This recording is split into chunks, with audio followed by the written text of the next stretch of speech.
Hello नमस्कार दोस्तों, कैसे हैं आप सभी। और ग्राम सेवक की आप लोगों की तैयारियां कैसी चल रही है। तो इस समय हम रोज़ाना एक रिवीजन वाला सेशन करते हैं कि 10 मिनट में आपको टॉपिक 51 क्वेश्चन के आंसर देने होते हैं। और आज का टेस्ट नंबर जो है वो है 129, यानी इससे पहले 128 नहीं देखे हैं तो आप प्ले लिस्ट में आप लोग जाकर देख सकते हैं। और रिविज़न करने के लिए अगर आप लोग PDF लेना चाहते हैं तो टेलीग्राम पर आपको मिल जाएगी। टेलीग्राम पर ये नाम सर्च कर लेना, प्रहलाद सारण सर के नाम से, या वीडियो के डिस्क्रिप्शन में जाओगे तो लिंक भी आप लोगों को मिल ही जाएगा। और बढ़िया तरीके से अगर आप तैयारी करना चाहते हैं, BC तैयारी स्टार्ट करना चाहते हैं तो एक ऐप है, डाउनलोड कर लेना, एग्जाम नगरी के नाम से। इस प्रकार का आपको वहाँ पर लोगो दिखेगा। और राजस्थान के वीडियो मेंस की मॉडल पेपर की सीरीज है जहाँ पर आपको 20 मॉडल पेपर मिलेंगे, 30 टॉप टॉपिक के टेस्ट सीरीज 100 क्वेश्चन के और 20 प्रैक्टिस सेशन, तो वो भी आप ले सकते हैं। तो लाइक शेयर कर दिए फटाफट। लाइक शेयर इसलिए ताकि हम एग्जाम से पहले जो है कम से कम 200 टेस्ट का हमारा टारगेट है वो हम कंप्लीट कर पाएँ। और ये तभी पॉसिबल है जब आप लोग डेली इसको लाइक शेयर करें तभी। तो राइट, स्कोर आपको बताना ही है। शुरुआत करते हैं क्वेश्चन नंबर 1 से। पहला है कि डूंगरपुर में बनेश्वर का शिवालय है और ये बनवाया किसने था। इसका निर्माण करवाया था महारावल आसकर्ण जी ने। सी आपका सही है। ज़्यादातर आपसे क्वेश्चन ये पूछते हैं कि बनेश्वर है कहाँ पर, डूंगरपुर में है। ये शिव जी का मंदिर है जहाँ पर एकमात्र जगह कह दीजिए जहाँ पर खंडित शिवलिंग की जो है पूजा की जाती है। डूंगरपुर में जगह नवा टापरा जहाँ पर त्रिवेणी संगम बढ़ता है, माघ पूर्णिमा को मेले का आयोजन किया जाता है। आदिवासियों का सबसे बड़ा मेला है ये, इसीलिए इसको आदिवासियों का कुंभ भी कहते हैं, वागड़ का कुंभ भी कहा जाता है, मृत आत्माओं का मुक्ति धाम भी कहते हैं। अगला कि अर्थशास्त्र के लेखक हैं वो किसके समकालीन थे। अर्थशास्त्र के लेखक थे चाणक्य और ये चंद्रगुप्त के समकालीन थे, तो सी आपका सही। और इनमें से कौन सा जोड़ा एक सही सुमेलित नहीं है, यानी वन्य जीव अभ्यारण्य है, दूसरी साइड में आपको राज्य का नाम दे रखा है कि कौन सा किस राज्य में है। मोकाम्बिका है कर्नाटक में, ये तो सही है। डालमा है झारखंड में, ये भी सही है। नेहर छत्तीसगढ़ में नहीं है, ये गलत है। और कोटी गांव है गोवा में, ये भी सही है। तो गलत जोड़ा हो गया 3 नंबर आपका। राज्य निर्वाचन आयोग नगरीय निकायों के निर्वाचन संचालन किस अनुच्छेद के तहत करते हैं। तो नगरीय निकाय के चुनाव करवाने का काम राज्य निर्वाचन आयोग का है, जो अनुच्छेद 243 के अकॉर्डिंग एक आपका सही। पंचायती राज विषय संविधान की किस सूची के अंतर्गत आता है। ये सूची जो है राज्य सूची में आता है। पंचायती राज का विषय राज्य सूची। राज्य सूची में जो विषय उन पर कानून बनाने का अधिकार किसका होता है, राज्य सरकार का होता है। और ऊंट की खाल पर चित्रांकन है वो किस चित्रशैली की विशेषता रही है। ऊंट की खाल पर चित्रांकन करना उसे हम कहते हैं उस्ता कला। और उस्ता कला का एक नाम और होता है, इसको हम मुनवती कला भी कहते हैं। और कहाँ की प्रसिद्ध है, बीकानेर चित्रशैली की प्रसिद्ध है। डी आपका सही। पशु पक्षियों को किस चित्रशैली में विशेष स्थान मिला है, यानी पशु पक्षियों का चित्रांकन ज़्यादा किस चित्रशैली, बूंदी चित्रशैली में हुआ है, इसीलिए इसको पशु पक्षियों की चित्रशैली भी कहते हैं। और राजस्थान का राज्य गीत यानी केसरिया बाला माओनी पधारो हमारा देश पहली बार किसने गाया था। देखो पहली बार जो गाया था मांगी बाई ने गाया था। सर्वाधिक बार जो गाया है, सर्वाधिक बार गाया है वो अल्लाह जीलाबाई ने गाया है। किस राग में गाया जाता है, ये मांड राग में गाया जाता है, याद रखेंगे। और बीकानेर प्रजामंडल की स्थापना किस वर्ष हुई थी। बीकानेर प्रजामंडल की स्थापना राजस्थान से बाहर हुई थी, कहाँ पर, कलकत्ता में 1936 में हुई थी। मग्गाराम वेद जी ने इसकी स्थापना की थी। और नेक्स्ट है, राजस्थान में सबसे पहले वनस्पति घी का कारखाना कहाँ पर खोला गया था। वनस्पति घी का कारखाना पहला खोला था 1964 में, पहला भीलवाड़ा जिले में। वर्तमान में अगर आपसे पूछे कि सर्वाधिक वनस्पति घी के कारखाने वर्तमान में कहाँ पर ज़्यादा हैं, तो जयपुर में ज़्यादा हैं। और जनसंख्या घनत्व की दृष्टि से सबसे बड़े जिले कौन से हैं। सर्वाधिक जनसंख्या घनत्व है वो जयपुर का है। जयपुर के बाद में भरतपुर, दौसा, अलवर का सर्वाधिक, जयपुर का 595, सबसे कम तो कहें तो जैसलमेर सबसे कम है। संविधान के किस भाग में पंचायती राज से संबंधित प्रावधान किए गए। तो पंचायती राज को संवैधानिक दर्जा 73वें संविधान संशोधन के अकॉर्डिंग दिया गया था और एक नया भाग जोड़ा गया था, भाग 9, और अनुसूची जोड़ी गई थी 11वीं अनुसूची। और राजस्थान की एकमात्र मुस्लिम रियासत कौन सी है। एकमात्र मुस्लिम रियासत है टोंक रियासत। अमीर का पिंडारी ने इसकी स्थापना की थी 1817-18 में। राजस्थान के नवाबों की नगरी कह दीजिए, राजस्थान का लखनऊ भी कहते हैं इसे। और राजस्थान का शोक किस नदी को कहा जाता है। राजस्थान का शोक कहते हैं हम गगर नदी को।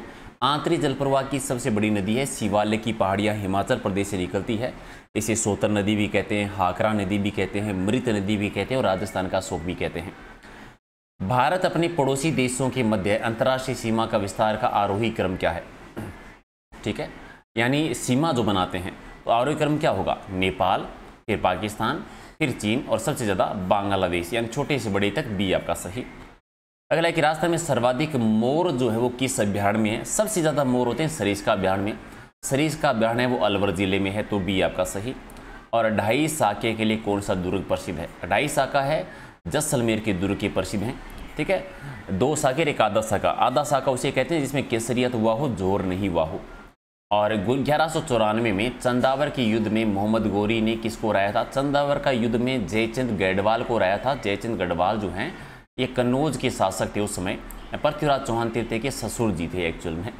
और गाजी मलिक जो है वो किस वंश के संस्थापक है? गाजी मलिक जो है इन्होंने तुगलक वंश की स्थापना की थी। ठीक है, तुगलक वंश। और भारतीय पुरातत्व के जनक किसे कहते हैं? भारतीय पुरातत्व का जनक कहते हैं अलेक्जेंडर कनिगम को। आप बताओ राजस्थान में पुरातत्व की शुरुआत करने का श्रेय किसको जाता है? कमेंट कर देना। ताल छापर अभ्यारण्य क्यों प्रसिद्ध है? ये ताल छापर अभ्यारण्य जो है वो किसके लिए ज़्यादा प्रसिद्ध है? चूरू में है ये।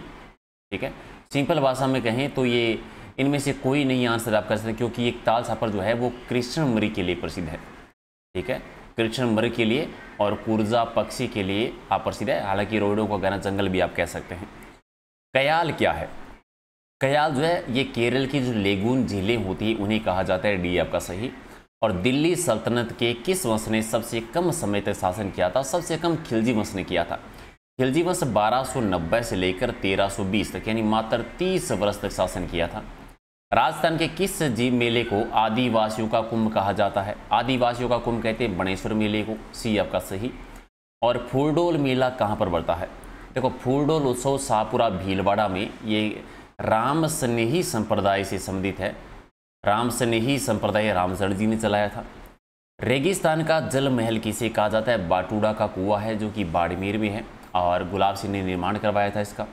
राजस्थानी चित्रकला की कौन सी विशेषता नहीं है? संदरी की सूत्रता ये है। विषय वस्तु की विविधता ये भी है। चित्रकार अपने नाम अंकित करते थे चित्र पर, ये गलत है। देखो इसका अपवाद भी है। 2 चित्रशैली, एक तो है बीकानेर चित्रशैली और दूसरी आती है शेखावाटी चित्रशैली। यहाँ पर चित्रकार अपना नाम लिखते थे, बाकी में नहीं लिखते थे। निम्बारक संप्रदाय की प्रधान पीठ कहाँ पर है? ये सलीमाबाद में। सलीमाबाद अजमेर में है और परशुराम जी ने इसकी स्थापना की थी, याद रखेंगे आप। राजस्थानी चित्रकला की मूल शैली के रूप में किस चित्रशैली को जाना जाता है? मूल चित्रशैली, प्रारंभिक चित्रशैली, ये मेवाड़ चित्रशैली को कहते हैं। और इनमें से कौन सी गाय की नस्ल है जो मालानी नस्ल के नाम से जानी जाती है? मालानी क्षेत्र की जो नस्ल है थारपारकर नस्ल जो है, ये क्रय विक्रय ज़्यादा होता है मल्लीनाथ पशु मेले में। और पंचायती राज संस्थाओं को संवैधानिक अहमियत निम्न में से किस संविधान संशोधन अधिनियम के द्वारा दी गई थी? तो 13वां संविधान संशोधन। और राजस्थान का ऐतिहासिक जोर किस किले में हुआ था? ये चित्तौड़गढ़ में हुआ था। 1303 का जो हुआ था रानी पद्मिनी के नेतृत्व में जो जोहर होता है। ओके, और अगला है कि राजस्थान कृषि से संबंधित एक शब्द होता है निनाण शब्द। इसका मतलब क्या होता है? निनाण करने का यानी निराई गुड़ाई करना। ठीक है, निराई गुड़ाई करना, एक आपका सही। ओके, और अगला है कि सर्वाधिक फ्लोराइड प्रभावित राज्य कौन सा है? तो सर्वाधिक फ्लोराइड प्रभावित राज्य है राजस्थान, एक आपका सही है। और मालदीव के पश्चात में मारवाड़ का शासक कौन बना था? मारवाड़ जो के शासक थे मालदीव, जिन्हें हसमत वाला शासक कहते हैं। इनके बाद में राव चंद्रसेन शासक बने थे, जिनको मारवाड़ का प्रताप कहते हैं। बोला बिसरा राजा कहा जाता है। वीर समर्थी शासक कहते हैं। महाराणा प्रताप का अग्रगामी कहा जाता है। और विजय स्तंभ जो है किसकी मूर्ति बनी है? विजय स्तंभ समर्पित है विष्णु भगवान को। इसके विष्णु स्तंभ भी कहते हैं। चित्तौड़गढ़ में है ये। महाराणा कुंभा जी ने इसका निर्माण करवाया था। और स्वतंत्रता संग्राम के दौरान लोकप्रिय गीत पंछीड़ा के लेखक कौन है? पंछीड़ा माणिकलाल वर्मा जी का है, तो एक आपका सही। और इनमें से कौन सा वेब ब्राउज़र नहीं है? ये क्वेश्चन हालांकि यहाँ पर नहीं होना चाहिए, तो चलिए गूगल प्ले नहीं है, वैसे भी जानकारी होनी चाहिए। मिशन इंद्रधनुष राजस्थान सरकार के द्वारा निम्न में से किस में प्रारंभ किया गया था? मिशन इंद्रधनुष जो है ये टीकाकरण अभियान है। ठीक है, संपूर्ण टीकाकरण अभियान के लिए प्रसिद्ध है। अभी इसका 4.0 जो है वो अभियान शुरू हुआ था। और अगला है कि मेवाड़ में नौकरशाही व्यवस्था का गठन करने वाले पहले शासक कौन थे? नौकरशाही व्यवस्था की शुरुआत की थी अल्लट ने, आलू रावत ने, 3 आपका सही है। और राजस्थान का पहला रोपवे कहाँ पर है? पहला रोपवे था सुंदा माता का मंदिर, जहाँ पर सुंदा पर्वत भी है। जालोर में भालू अभ्यारण्य भी यहाँ पर आपका बना हुआ है। और सबसे पहले 1910 में जोधपुर रियासत ने वन पर अपनी नीति बनाई थी। 1935 में किस रियासत ने वन संरक्षण की नीति बनाई थी? 1910 में जोधपुर ने, 1935 में अलवर रियासत ने, डी आपका सही। अगला है कि जैसलमेर और हनुमानगढ़ रियासत में किस राजवंश का शासन था? तो भाटी राजवंश ने शासन किया था। ठीक है, ओके। और नेक्स्ट क्वेश्चन आपका है, ठीक है, कि राजपूताना की किस रियासत में आज़ाद मोर्चा की स्थापना हुई थी। आज़ाद मोर्चा 1942 में बना था बाबा हरिश्चंद्र जी के द्वारा जयपुर रियासत में। सी आपका सही है। और इनमें से कौन सी पर्वत श्रृंखला भारत में केवल एक ही राज्य में फैली है? तो अजंता है, जो कि एक ही राज्य में है। अगला है कि सुंदा माता कंजर्वेशन रिजर्व मुख्यतः किस प्रजाति संरक्षण के लिए है? तो वहाँ पर भालू अभ्यारण्य भी आपको बताया था, तो भालू के लिए बी आपका सही। साइलेंट वैली परियोजना निम्नलिखित में से किस राज्य में? साइलेंट वैली परियोजना है केरल में। सी आपका सही है। और केला देवी के मंदिर के सामने किसकी छतरी बनी हुई है? तो बोहरा की छतरी बनी हुई है। एक आपका सही है। अगला कि चिपको आंदोलन के प्रणेता कौन रहे थे? सुंदरलाल जी बहुगुणा जी थे। तो राइट आंसर आपका सी है। और अगला है कि देव बाबा का मंदिर कहाँ पर है? नगलाराज भरतपुर में है। तो एक आपका सही है। और भारत में वन्य जीव संरक्षण अधिनियम किस वर्ष लागू हुआ था? 1972 में। एक आपका सही। तो ये थे टॉप 51 क्वेश्चन। कितने सही के कमेंट करके बताओ। रात को डेली 8 बजे लाइव टेस्ट होता है, तो वो तो आपको ज्वाइन करना ही है। PDF आपको टेलीग्राम पे मिल जाएगी। कुछ पूछना हो तो इंस्टाग्राम पे पूछ सकते हैं। और टेस्ट सीरीज ज्वाइन नहीं किया तो कर लेना, क्योंकि अभी से अगर आप तैयारी शुरू करोगे तभी चीज़ें पॉसिबल है। 5000 से ज़्यादा क्वेश्चन है, और ये प्रोमीजा के एग्जाम से पहले आपको 8000 क्वेश्चन मिलेंगे ऐसे ही।